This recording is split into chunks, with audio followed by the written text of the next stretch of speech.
नमस्कार। स्वागत है आपका जीवन विमर्श में।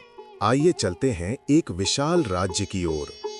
ये राज्य समृद्धि के लिए जितना प्रसिद्ध था, उतना ही अपने अहंकारी राजा के लिए भी जाना जाता था। राजा पराक्रमी था, पर उसके हृदय में क्रोध और अभिमान भरा हुआ था। उसकी प्रजा उसकी शक्ति से डरती थी। उसका मानना था कि संसार की हर वस्तु, हर प्राणी उसकी आज्ञा में है। दरबारियों और सैनिकों के लिए उसका हर शब्द ही कानून था। एक दिन दरबार में चर्चा चली कि राज्य के बाहर एक वन में एक सन्यासी रहते हैं। लोग कहते थे कि वे ना किसी लोभ में बंधते हैं, ना किसी भय से कांपते हैं। वे ना सुख पाकर उत्साहित होते, ना दुख पाकर विचलित। उनकी आंखों में अद्भुत शांति और मुख पर गहन तेज झलकता था। राजा ने यह सुनकर मन ही मन सोचा, क्या कोई मनुष्य ऐसा हो सकता है जो मृत्यु से भी ना डरे? यदि सचमुच ऐसा है तो यह मेरे अधिकार और सत्ता पर प्रश्न है। मुझे स्वयं इसका परीक्षण करना होगा। अगले ही दिन राजा ने सेनापति को आदेश दिया कि उस सन्यासी को तुरंत दरबार में लाया जाए। सन्यासी दरबार में आए।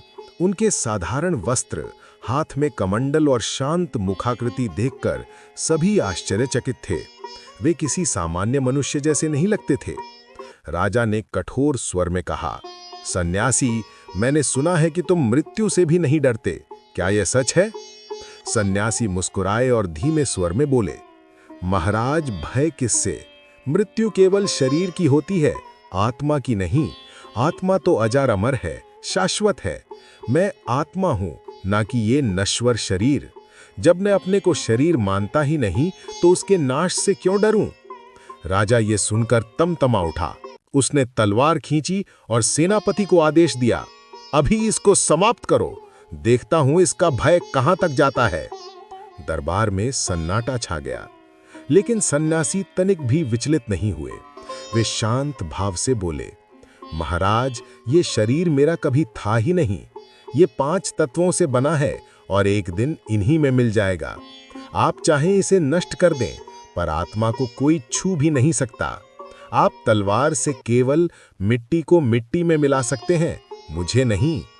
उनकी निर्भीक आंखें और निष्पृह मुस्कान देखकर राजा का हाथ कांप उठा। तलवार धीरे धीरे नीचे झुक गई। उसका गर्व और क्रोध दोनों पिघल गए। राजा ने गहरी सांस ली और बोला, आज मैंने पहली बार किसी ऐसे को देखा है जो मृत्यु से भी परे है।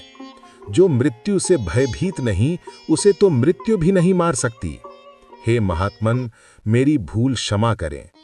सन्यासी ने करुणा से भरे स्वर में कहा, राजन, संसार में सबसे बड़ा शत्रु क्रोध और सबसे बड़ी माया भय है। जिसने इन दोनों पर विजय पाली, वही सच्चा विजेता कहलाता है। याद रखो, जीवन और मृत्यु दोनों आत्मा के लिए समान हैं। तुम अपने प्रजा पर क्रोध से नहीं, धर्म और करुणा से शासन करो। उस दिन के बाद राजा का जीवन बदल गया। वो अब केवल शक्ति के बल पर नहीं, बल्कि धर्म, दया और न्याय के आधार पर शासन करने लगा। प्रजा भी उसे सच्चे अर्थों में अपना पालक मानने लगी। इस कहानी से हमें ये सीख मिलती है कि जीवन और मृत्यु केवल शरीर के लिए है, आत्मा तो सदा अजर अमर रहती है। सच्चा साहस वही है जहां मृत्यु का भय भी समाप्त हो जाए। क्रोध और भय मनुष्य के सबसे बड़े शत्रु हैं, और जिसने इन्हें जीत लिया, वही वास्तव में सच्चा विजेता कहलाता है। साथ ही धर्म और करुणा से किया गया शासन ही स्थायी और श्रेष्ठ होता है।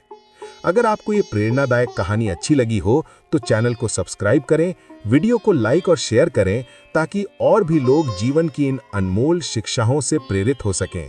बिल्कुल।